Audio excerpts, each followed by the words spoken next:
Russia और Ukraine की war को साल से भी ज्यादा हो गया है और इसका इफेक्ट पूरे वर्ल्ड पर पड़ा है। सऊदी अरेबिया, जो कि पूरे वर्ल्ड का सबसे बड़ा ऑयल और गैस का एक्सपोर्टर है, उसके पास भी अब 50 साल से ज्यादा का ऑयल नहीं बचा है और दूसरी तरफ रशिया वॉर में है। यूएन ने रशिया के एक्सपोर्ट पर ड्यूटीज और ब्लॉकेज लगाकर इसको ब्लैकलिस्ट कर दिया है। सऊदी अरेबिया नियोम प्रोजेक्ट लेकर आया है, जिसमें पानी के ऊपर रिजॉर्ट और कई किलोमीटर लंबी लाइन सिटी इसका पार्ट है। सऊदी भी अब बस ऑयल पर डिपेंड नहीं रहना चाहता, बट रशिया की करेंसी डॉलर के सामने पहले से ही वीक है और इसका वॉर में 1 साल तक रहना रशिया की इकोनॉमी बहुत बुरी तरह पिट चुकी है इस टाइम। अगर माउथ रूमर्स की बात करें तो कोलैप्स हो गई होगी, बट इन रियलिटी और रिपोर्ट्स के अकॉर्डिंग इस टाइम रशिया का हाल क्या है। यूक्रेन को क्रेडिट पर वेपन सप्लाई करके जब अमेरिका में इन्फ्लेशन आ गया है तो रशिया में क्या हो रहा होगा। रशिया यूक्रेन कॉन्फ्लिक्ट का मेन रीजन आखिर है क्या, रशिया की इकोनॉमी, और इस टाइम वर्ल्ड में ऐसी कौन सी कंट्री है जो रशिया को बचा सकती है इकोनॉमिक क्राइसिस से। इन सब पर डिटेल में बात करेंगे, पर उससे पहले अगर आप चैनल पे नए हैं तो चैनल को सब्सक्राइब जरूर कर ले। रशिया में कम्युनिस्ट लोगों ने एक अलग नेशन की डिमांड करी और 1917 में रशिया में कम्युनिस्ट रेवोल्यूशन आया। उसके ठीक 1 साल बाद मतलब 1918 को यूक्रेन ने अपने आप को रशिया से अलग बताया और डिक्लेयर करा कि वो अब इंडिपेंडेंट है। बट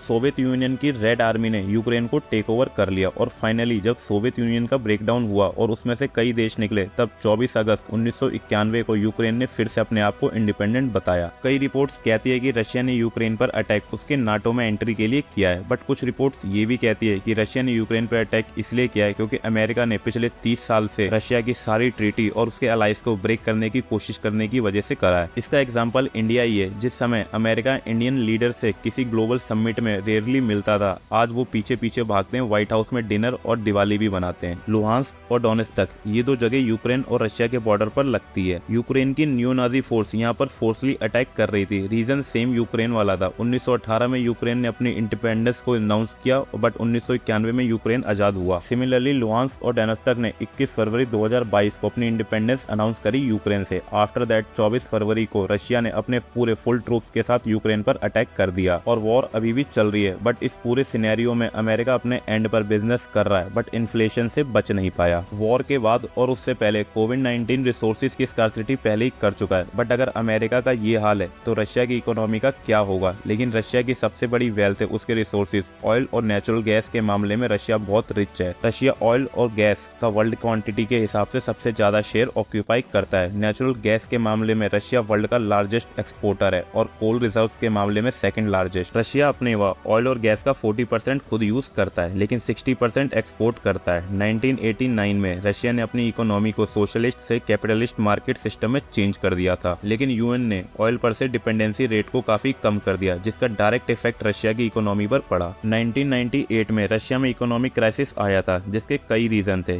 इनका गुड्स और कमोडिटीज के प्राइसेस को कम कर देना, फ्री सर्विसेज देना अपनी कंट्री में, जो फॉर्मूला दिल्ली के chief minister Arvind Kejriwal follow कर रहे हैं, उसे रशिया ने अपने 90s में फॉलो करा था, जिसका रिजल्ट इकोनॉमिक क्राइसिस निकला था रशिया में। इस क्राइसिस से बाहर आने में रशिया को 10 साल लग गए थे, लेकिन 2008 में रशिया की जीडीपी में 7% पर ईयर की ग्रोथ शो होने लग गई थी। तो गुड्स और सर्विसेज कंट्री में फ्री देना किसी भी प्रॉब्लम का सॉल्यूशन नहीं है।